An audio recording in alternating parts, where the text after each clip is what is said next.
За сайн байцгаана уу та бүхэндээ хамгийн дуртай шейкээ бэлтгэж харуулъя. Энэхүү шейкэндээ намуухан гэдэг нэр өгсөн байгаа.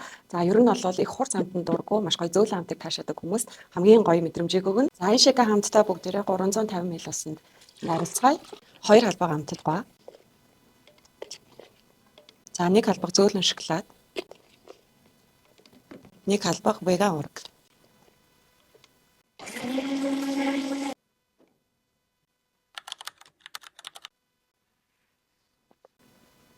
Үнэхээр гоё намуухан амттай юм байна. Маш гоё хамттай. Тэгээд уудаг шейкнийхаа төрлийг нэгээр нэмсэндээ маш их баяртай. Баярлалаа.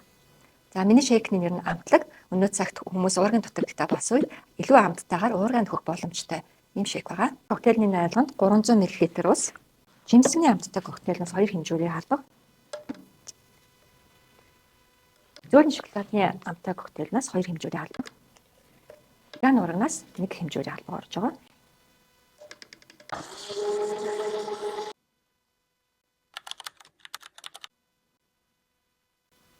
Зайгүй шиг тэгсэрнээсээ байгаль. Маш гоё амттай, сингэсэн үнэртэй, гоё жимсний амтай баярлалаа. За миний бэлтгэсэн шейк бол хүчрхэг шим нэртэй дасгалын дараа ядарсан биен дээр калори шатаасан үедээ уух нь хамгийн тохиромжтой. Шим тэжээлээ маш зөвөр амттайгаар авах хамгийн ухаалаг сонголт. 350 мг ус амтаа илүү зөөлөдмөр санагдвал сүү байсан ч болно. 3 албах хүч сэлбэгч уурмалаа. 3 албах дурын амттай коктейл та ямар ч амтанд дуртайж болно. Тэгэхээр өдөр болгон өөр өөр амтыг сонгоод уухсан ч бас илүү сонирхолтой.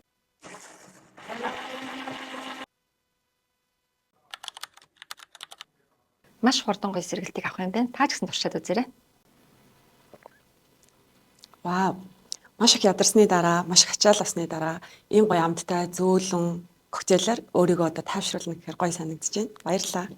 Та ч бас хамгийн дуртай коктейлийнхаа орцыг нэрлээд комент хэсэгт үлдээгээрэй.